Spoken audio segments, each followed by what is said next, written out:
الحمد لله الذي أمر بالعدل والإحسان ونهى عن الظلم والفساد والبغي والعدوان، وأشهد أن لا إله إلا الله وحده لا شريك له الملك الديان، وأشهد أن محمدًا عبده ورسوله صلى الله عليه وعلى آله وأصحابه ومن تبعهم بإحسان إلى يوم الدين. أما بعد، أوصيكم ونفسي المقصرة بتقوى الله عز وجل، وهي وصية الله لعباده. فقال الله تبارك وتعالى: ولقد وصينا الذين أوتوا الكتاب من قبلكم وإياكم أن اتقوا الله.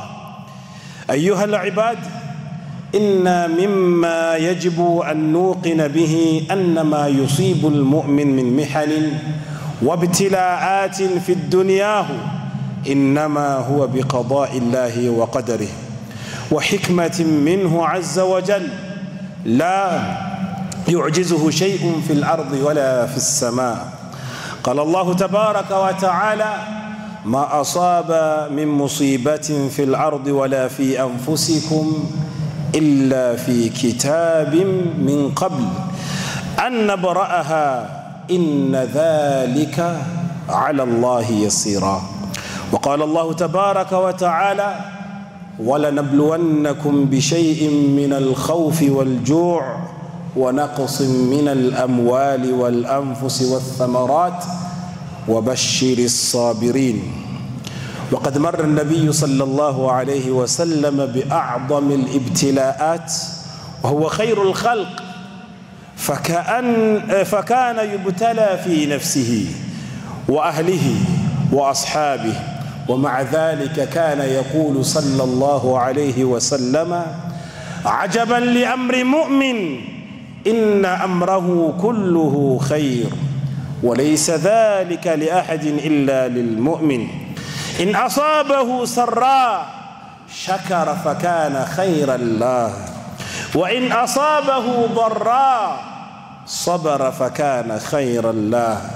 رواه مسلم. أيها الأحبة،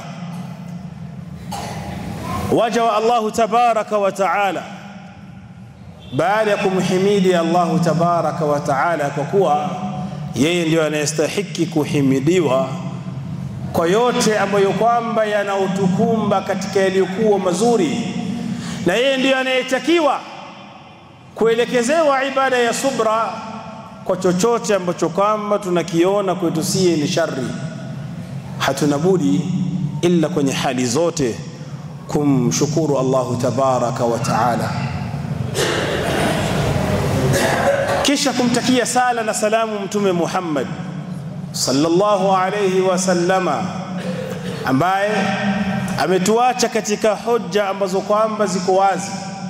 Usiku wake ni sawa sawa na mchana wake, hapotei ila yule ambaye kwamba aliyejitakia maangamivu ya nafsi yake mwenyewe.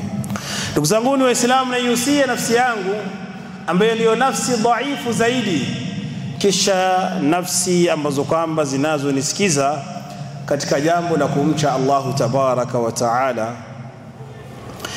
Ndiposa akasema Allahu tabaraka wa taala: walaqad wassayna alladhina utul kitaba min qablikum wa iyyakum an ittaqullah, hakika tumewahusia wale ambao kwamba waliopekezwa vitabu, Mayahudi na Manasara waliokuwa kabla yenu, na nyie kadhalika, katika jambo la kumcha Allahu tabaraka wa taala.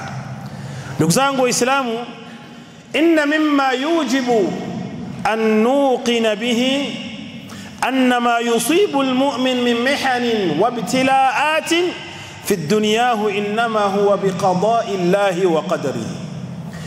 Kila ambacho kwamba kila Muislamu anatakiwa alifahamu kwenye maisha haya, kwamba maisha haya ni maisha ambayo kwamba haina furaha ya kudumu wala haina huzuni ya kudumu. Kwa hivyo pale Muislamu anapotambua hilo, anatakiwa awe na yaqini na awe na imani kwamba kila kinachomsibu Muislamu wa aina yoyote ile katika mitihani, katika majaribio ndani ya dunia yake hii, atambue kwamba ni qada, ni amri na ni makadirio ya Allahu tabaraka wa taala wa hikmatin minhu azza wa jalla, na atambue hiyo ni hikma yake Allahu tabaraka wa taala. Anajua mbona amempa yule furaha, amekunyima wewe furaha akakujalia wewe huzuni. Anajua mbona amempa huyu mali akakunyima wewe mali. Anajua mbona amempa huyu kiungo fulani kwenye mwili amekunyima wewe kiungo fulani. Hikma hiyo anayotambua ni Allah tabaraka wa taala. La yu'jizuhu shay'un fil ardi wala fis samaa. Wala hilo halimaanishi kwamba limemshinda Allah kutujalia sote siye tu matajiri, kutujalia sote siye tuwe na furaha, kutujalia sote siye tuwe na viungo ambavyo kwamba viko sawa. Hilo halimshindi Allah. Sio yale yaliyokuwa kwenye ulimwengu huu wala yaliyokuwa kwenye mbingu saba. Yote hayo Allahu tabaraka wa taala anayaweza, lakini kwa sababu ya kutaka kutujaribu nyoyo zetu, ahasiba nasu an yutraku an yaqulu amanna wa hum la yuftanun. Je, wanadhania watu watasema kwa ndimi zao tu kama tumemwamini Allahu tabaraka wa taala, na iwe ni hivyo tu, wasipitie majaribio, wasipitie mitihani, wasipitie balaa? La, ni lazima pawe na mitihani ili aweze kupambanua Allahu tabaraka wa taala katika waja wake ni wapi, ni wagani ambao kwamba walioacha matamanio ya nafsi zao wakafata amri ya Allahu tabaraka wa taala. Hiyo yote hayamshindi Allah kutuweka sote kuwa katika hali ambayo kwamba ni sawa. Anasema Allahu tabaraka wa taala, ma asaba min musibatin fil ard wala fi anfusikum illa fi kitabin min qabl an nabra'aha inna dhalika ala Allahi yasira. Inna dhalika ala Allahi yasira. Hakuna chochote katika jambo ambalo kwamba linalokusibu kwenye ulimwengu huu wala kwa nafsi yako, imma jambo hilo ni jambo ambalo kwamba linakufurahisha au linakuhuzunisha, illa ilikuwa imeandikwa na imepangwa na Allahu tabaraka wa taala. Hilo lilikuwa haliwezi likatengana na wewe, na Allahu tabaraka wa taala kutaka kukujalia jambo hilo au kukunyima jambo hilo, kwake yeye ni nyepesi sana. Mwanadamu unaweza jiona una mali, unaweza jiona una afya, unaweza jiona una umri, unaweza jiona kuna chochote kile katika ulimwengu huu ukidhania haitoweza kukuondokea, lakini kwa Allahu tabaraka wa taala ni jambo jepesi sana. Huzuni ambayo kwamba tunaokuwa nayo ni jambo nyepesi sana Allah kutuwekea ndani ya nyuso zetu na ndani ya mioyo zetu kuwa na furaha ndani yake. Kisha Allahu tabaraka wa taala kwenye aya nyingine anatueleza akiashiria kwamba hiyo ni mitihani Allah anatujalia, wala nabluwannakum bi shay'in min al-khawfi wal-ju', hakika tutawatieni kwenye majaribio. Majaribio ya aina gani? Min al-khawfi, ukajaliwa ndani ya nafsi yako kawa na hofu ya maisha, ukajaliwa ndani ya nafsi yako kawa na hofu ya adui, ukajaliwa ndani ya nafsi yako kesha utakula nini, hofu ya maisha. Lau kama nitafanya jambo fulani itanitokea nini, ni hofu, ni hofu. Na hiyo ni mtihani mbele ya Allah. Imma itakuwa ni hofu moyo kwamba inakufurahisha, unataka kuoa kijana, Allah anakuweka hofu, je utawezana na maisha ya ndoa? Ni hofu unaingizwa ndani yako, na yote hiyo ni mihani, ni mitihani kutoka kwa Allah tabaraka wa taala. Waljuu', utawekewa hofu ya njaa. Imepita siku hujaweza kufanya kazi, haujapiga mboka, hauna chochote, hujakula kuanzia asubuhi mpaka inakufikia jioni. Allah tabaraka wa taala ni mtihani anakupa wewe. Sasa ndio utataka kuiweka kwenye mizani ambayo kama unataka kuiweka. Je, ni adhabu ama ni mtihani Allah anakupa? Je, ni mtihani ambao kama Allah anakujalia akuone kama utasubiria au utashindwa kuwa na subra ukatafute mali za watu za haramu?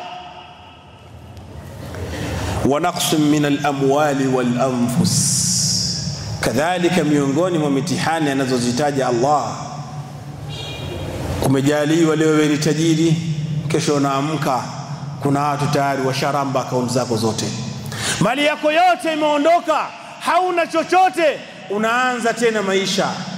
Je, utaianzia tena maisha kwa haramu na kuvuka mipaka ya Allah tabaraka wa taala? Leo una kipenzi chako, una mke wako, una watoto wako, una wazazi wako, Allah anakupa mtihani ya kumchukua mmoja wao.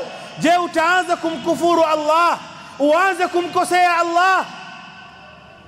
Ni mtihani kutoka kwa Allah.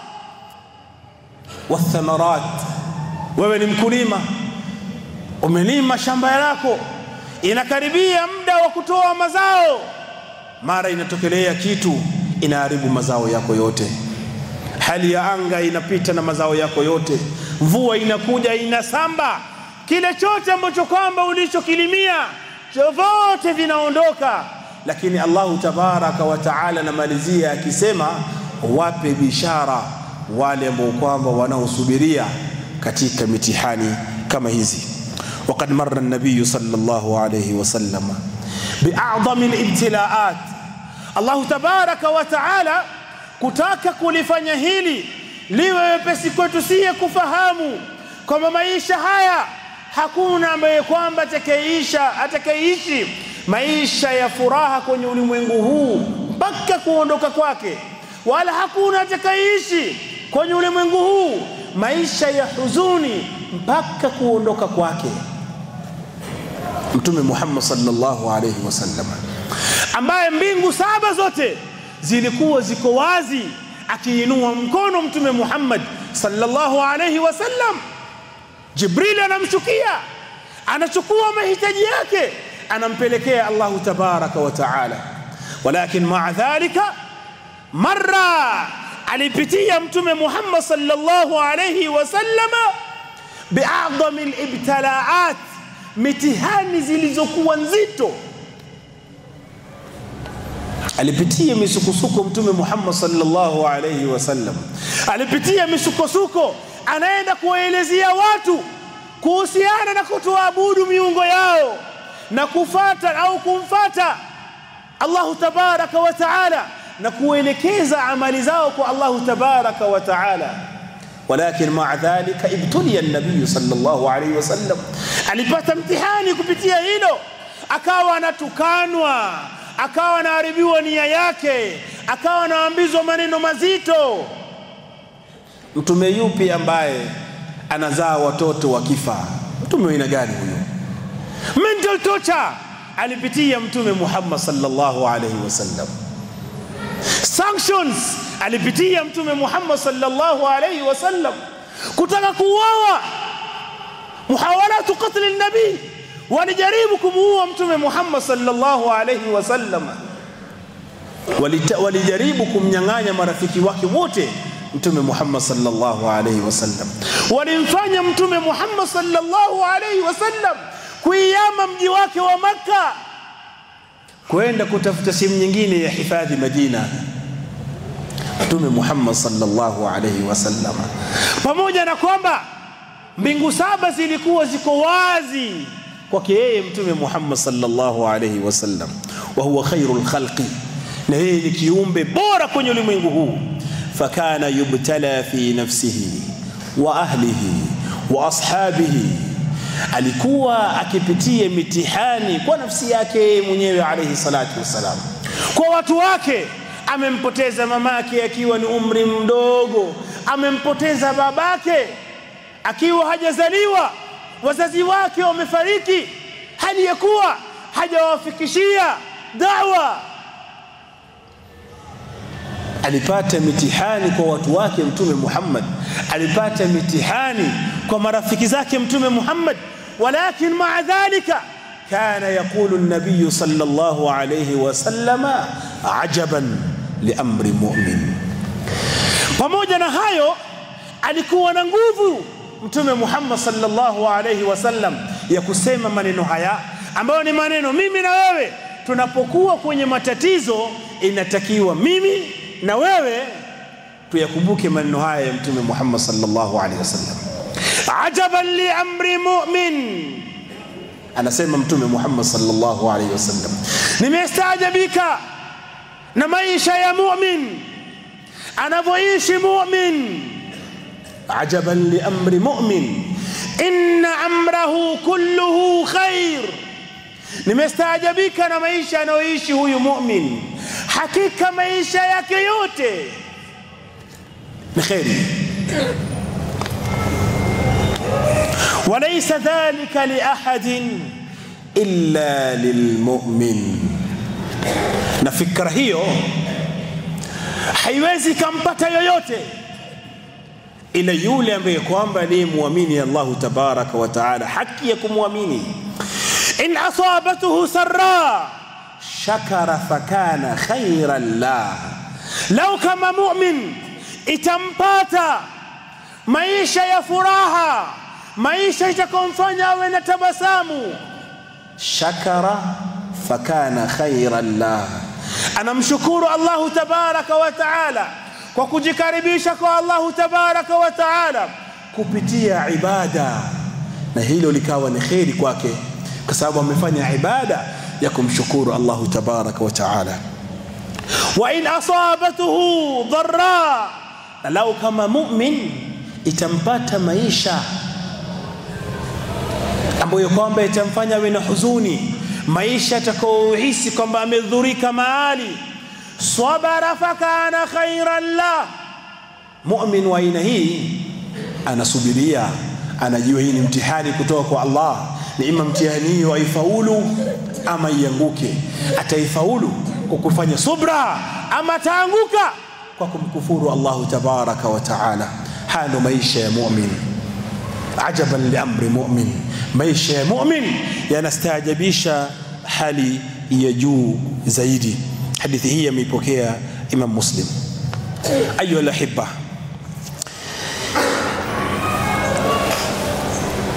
idha marra ahaduna bifitnatin au mihnatin au dhulmin au adha falyalam anna dhalika ikhtibarun min Allah wa huwa fi mizani hasanatihi in sabara wa ihtasaba. Anatakiwa muislamu mu'min anapopitia maisha mazito, maisha amezingirwa na fitna, amezingirwa na mitihani, anadhulumiwa, anaudhiwa, falyalam, anatakiwa atambue hili, anna dhalika ikhtibarun min Allah, kwamba hiyo ni mtihani kutoka kwa Allah tabaraka wa taala. Wa huwa fi mizani hasanatihi in sabara wa ihtasaba, na ajue jambo hilo litakuwa kwenye mizani ya wema wake lau kama atasubiria kwa hilo na atawekeza nia ya kwamba atapata ajri kutoka kwa Allah tabaraka wa taala. fallahu la yabtali ibadahu abathan bal liyarfa'u ad-darajat wa yumayyizu as-sadiq wal-kadhib wal-mu'min min al-mud'in. Allah tabaraka wa taala halifanyi hilo kumpatia mu'min majaribio au kuwapatia waja wake majaribio, illa halifanyi hilo tu kwa sababu tu hivyo, la, bali analifanya hilo ili aweze kuwainua waja wake kwenye daraja za juu, na aweze kupambanua ni nani mkweli na ni nani muongo kwenye maisha haya ya duniani, na ni nani mu'min na ni nani ambaye kwamba anayedai kwamba yeye ni mu'min hivyo tu. ahasiba an-nasu an yutraku an yaqulu amanna wa hum la yuftanun. Je, wanadhania watu watasema kwamba, je wanadhania watu wataachwa na Allah tabaraka wa taala hivyo waseme tu tumeamini, hali ya kuwa hawajapitia mitihani kutoka kwa Allah tabaraka wa taala? Falwajibu alaina sabr waridha biqada'i Allah, ni wajibu kwa tusie kuwa na subra na kuridhia makadirio ya Allah tabaraka wa taala. Wasairu fi tariqi alhaqi bithabatin, na muislamu anatakiwa abaki kwenye njia ya haki na awe na thabati katika hilo, bali asiwe ni mtu ambaye kwamba ikimpata maisha ya furaha basi anabaki kwenye furaha wala mkufuru Allah, na ikimpata maisha ya tabu anavuka mipaka na kumkufuru Allah tabaraka wa taala. Ayuha alahibba, nalizungumza hili kwa tukio ambalo kwamba tuko nalo hapa kwetu msikitini, tukio la hili jengo ambalo kwamba liko kando, baada ya mahakama kuhukumu kwamba baadhi ya watu miongoni mwetu kwamba wamefungwa miezi 6. Walillahi alhamdu. Hiyo ni mtihani kutoka kwa Allah tabaraka wa taala, na Allah ndiye anayetambua hikma zaidi kwa nini ametupatia mtihani wa aina hiyo. Na ikaekezwa masharti kurudisha jengo hili na kuwalipa pesa tulizozichukua. Hatuna shaka kwamba sisi tumedhulumiwa, na yale tuliyoona kwenye mahakim ni dhulma iliyokuwa wazi, na sisi tumekubaliana na agizo la mahakama kuwarudishia jengo na kuwalipa pesa. Hatuvunja sheria wala kanuni za daula, maana hilo itakuwa ni kufanya faudha. Hatuko tayari kuvunja chochote katika hilo, pamoja na kwamba hakuna hukumu yoyote iliyotoka kwenye mahakama ambayo sisi tuliwahi kuivunja, lakini maadhalika walifanya mchezo wao walivyofanya kama vile walivyozoea, na hili ni jepesi tu. Tulikuwa tumezoea kupotezewa watu, kuuawa watu. Sisi tumechukua step ya kuwarudishia jengo kwa kuzingatia vidhibiti kadhaa au nukta kadhaa. An-nuqtatu al-ula hurmatu dima'i al-muslimin. Tumezingatia, hatungetaka kumwagika damu ya mtu yoyote ile, hatungetaka kutokea vurugu ya aina yoyote ile.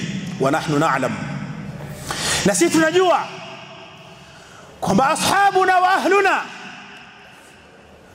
watu wetu na wenzetu kwenye mujtamaa hii, sote tuko tayari damu yetu kumwaga kwa ajili ya Allah tabaraka wa taala. Tunalijua hilo, lakini si kama viongozi tumelizingatia hilo, tukasema kupitia muongozo wa Mtume Muhammad sallallahu alayhi wasallam.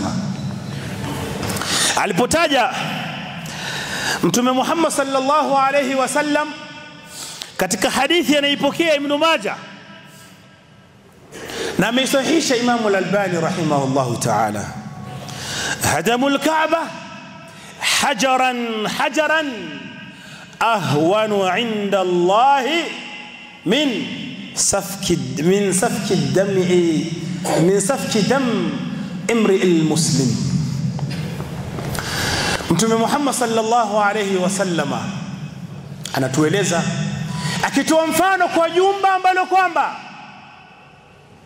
ndiyo jumba iliyokuwa takatifu kwenye ulimwengu huu, na ndiyo jumba ambalo kwamba amelitakasa Allahu tabaraka wa taala, akajalia ni qibla yetu sie, ambayo ni Kaaba. Mumbai haijafika chochote katika Uislamu. Mtume Muhammad sallallahu alayhi wasallam anataja mfano wa Kaaba, kuvunjwa kwa Kaaba jiwe baada ya jiwe, ikiwa tunaiangalia kwa macho zetu mbele ya Allah tabaraka wa taala, ni jambo dogo sana kuliko kumwagika damu. Haya ni maneno ya Mtume Muhammad sallallahu alayhi wasallam, na hiyo ni Kaaba. Sembuse Mumbai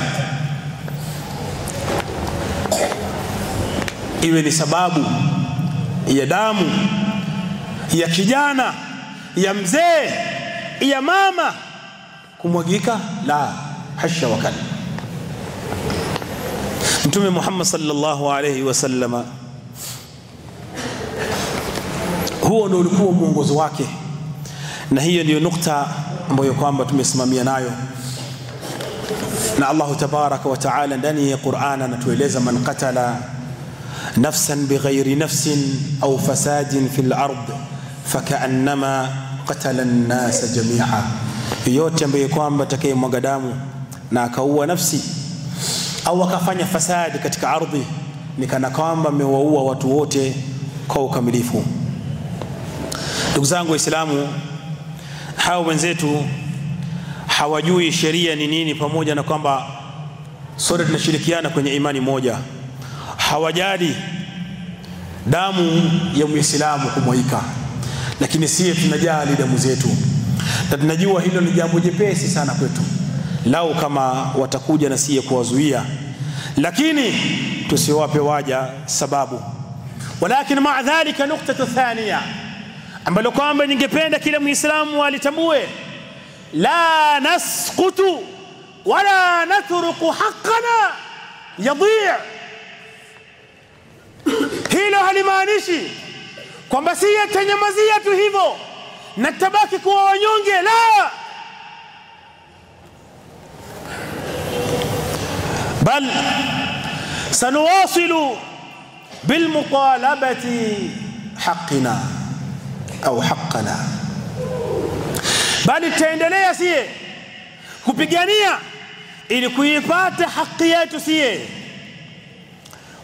Wasanaudu ila tilka almahakim, na sisi kadhalika tarudi kwenye mahakama hizo hizo kutafuta haki yetu.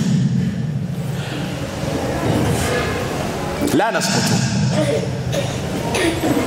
hatutonyamazia hilo, wala haimaanishi kwamba basi tumelinyamazia, la, bali haki yetu itabaki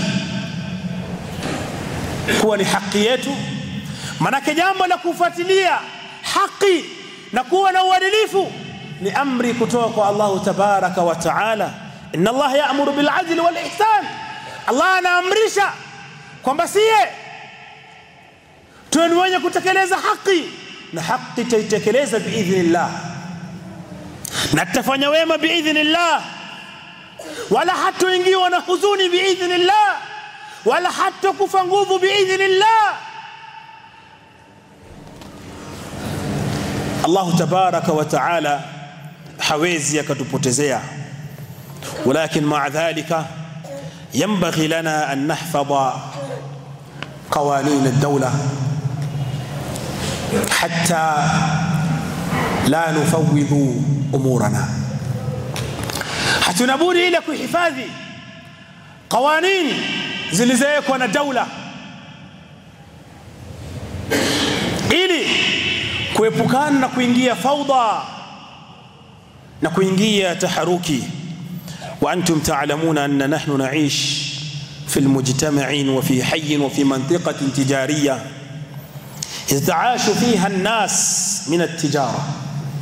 Na nyote mnatambua walillahi alhamdu, Allah ametuweka kwenye neema ya kwamba sisi tunaishi kwenye mji ambao kwamba umezingirwa na wanabiashara tofauti, na lao kama pataingia fawda ya aina yote ile, itaiathiri msikiti yenyewe, itawaathiri vijana wetu ambao kwamba wanaotafuta riziki kwa wanabiashara hawa, na italeta fawda kwenye mujtamaa. Na kubwa zaidi, tusiwape watu sababu ya kumtukana Mtume Muhammad sallallahu alayhi wasallam. Tusiwape watu sababu ya kumwekea Mtume Muhammad sallallahu alayhi wasallam. Alikuja tu kueneza vita, hawamjui Mtume Muhammad hawa. wanatuangalia mimi na wewe kile tunachokifanya. Hawatambui kwamba ni haki yetu, si yetu tunapigania. Akipigania si kuwa Muislamu, inakuwa anapigania haki yake. Akipigania Muislamu, inakuwa ni vita wanapenda hawa. Tusiwape watu faida biidhnillah. Na hawa biidhnillah, vita hizi tutawashinda. Manake yule ambaye kwamba anayetawala mambo yetu ni Allahu tabaraka wa taala. Wa hasbunallah wa ni'mal wakil. Yeye ndiye ambaye kwamba anayetawala mambo yetu siye. Na tunajua vita hizi Allahu tabaraka wa taala atatupigania, na vita hizi tutashinda. Na heshima na ihtiram ya majengo itabaki pale pale. Hatutorudi kule walipotaka siye turudi. Manake hiyo ndo malengo yao na ndiyo makusudio yao. Walichotufunga nao siye mpaka wa leo hatujui ni kipi. Tulivunja mahakama ipi ndio hii tufungwe? Wanachotarajia kwetu tusiwape. Wanatarajia siye tuwape fujo, tusiwape fujo. Malengo yao ni kuturudisha kule tulipotoka, na wao ni Waislamu kama siye.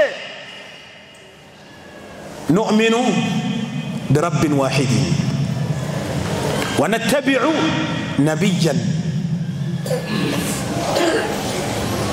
Tunamwamini Mola mmoja na tunamfuata mtume Muhammad sallallahu alayhi wasallam.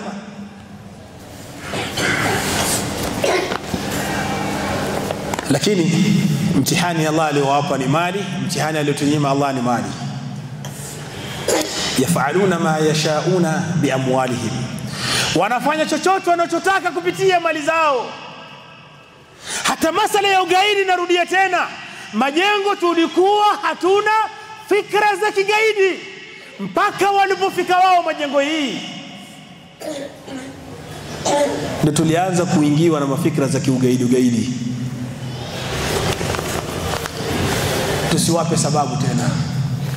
Toka tulichukua jengo hili, wameandika barua mingi tu kwa NIS, wameandika barua mingi kwa ATPU, wakisema vijana kutoka Somalia wamekuja kuvamia jengo hili. Hawaeleziani kwamba tuliwatoa kupitia yani vidhibiti vya dola hii, kupitia kanuni ya dola hii.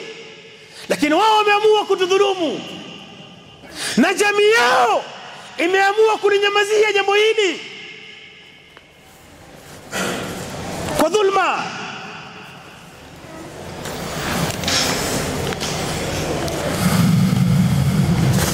Ndugu zangu Waislamu,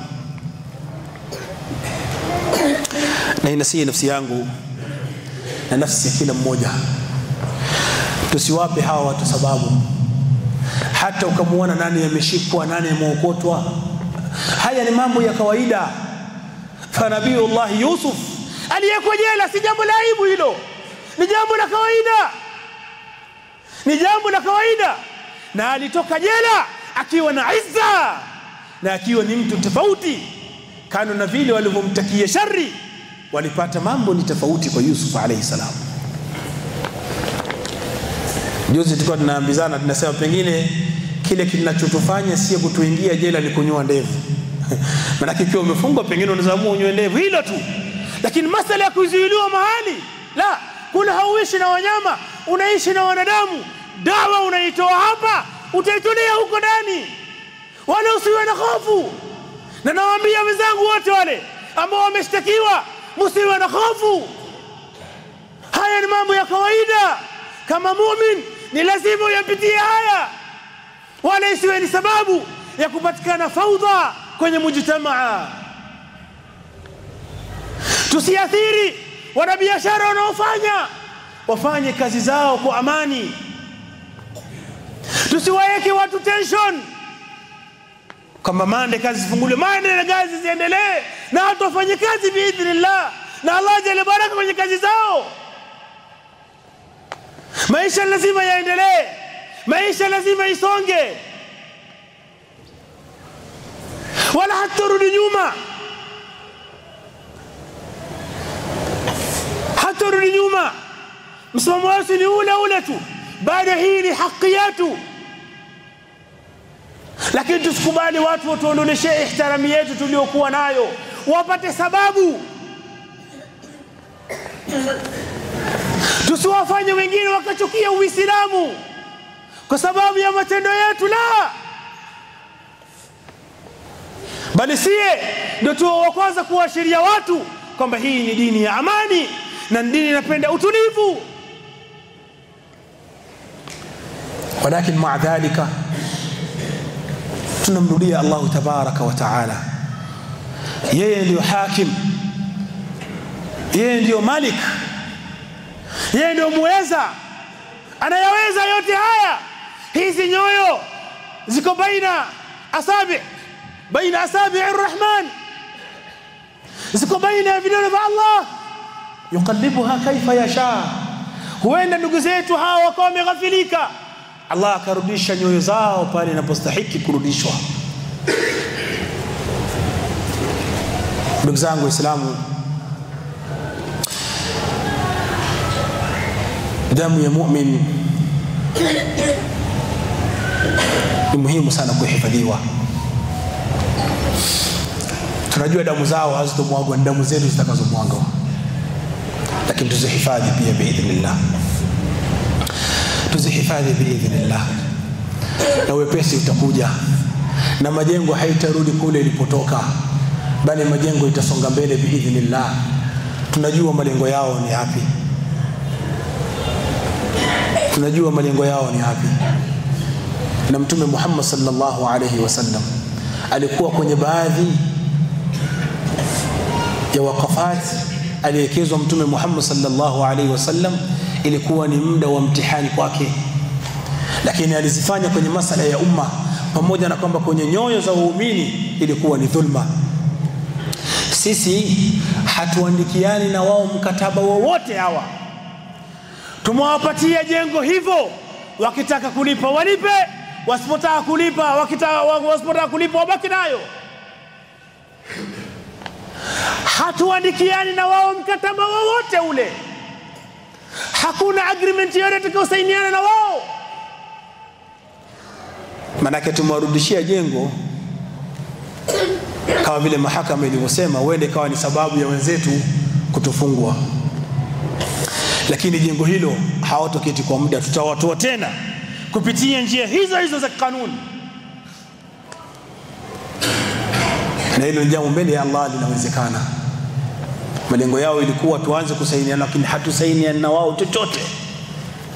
Sisi tumetoa wafanyikazi wetu, tumetoa security yetu, waje waingie wao, na mtu yote asumbuane na wao, na biidhnillahi ta'ala watatoka kwa uwezo wa Allah, wala hawatabaki. Miaka 17 tumebaki tukiumia. Kisha na hapa ndo sehemu ambayo kwamba inakuja double standing ya Waislamu.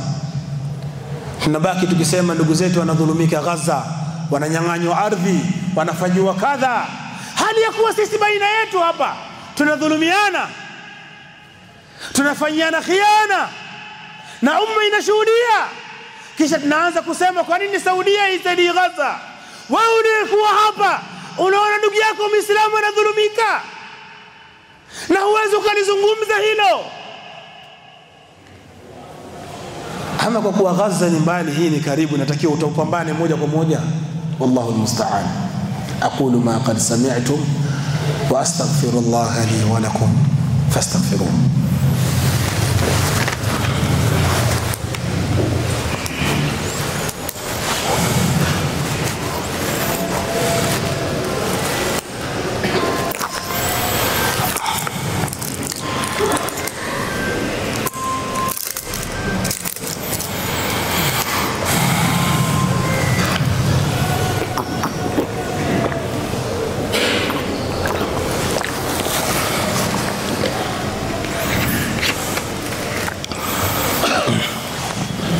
الحمد لله ثم الصلاة والسلام على رسول الله صلى الله عليه وسلم وبعد.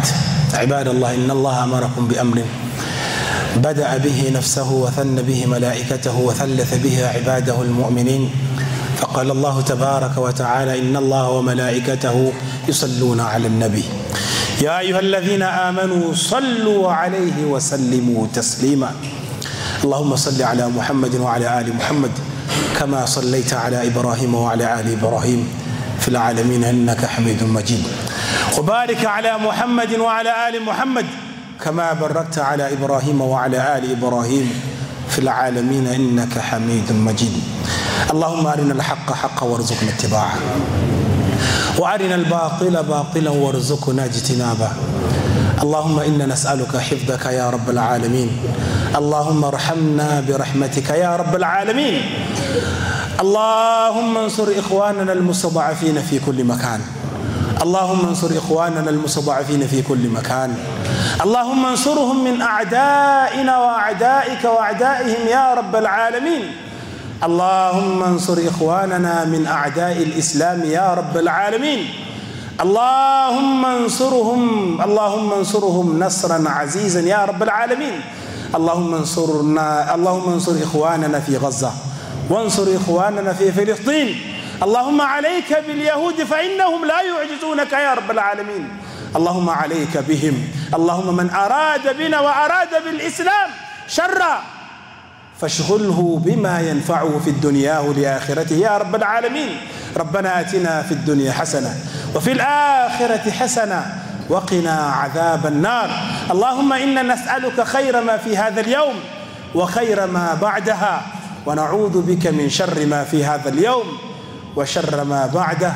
وصلى الله على سيدنا محمد وآله وصحبه وسلم، وأقم الصلاة.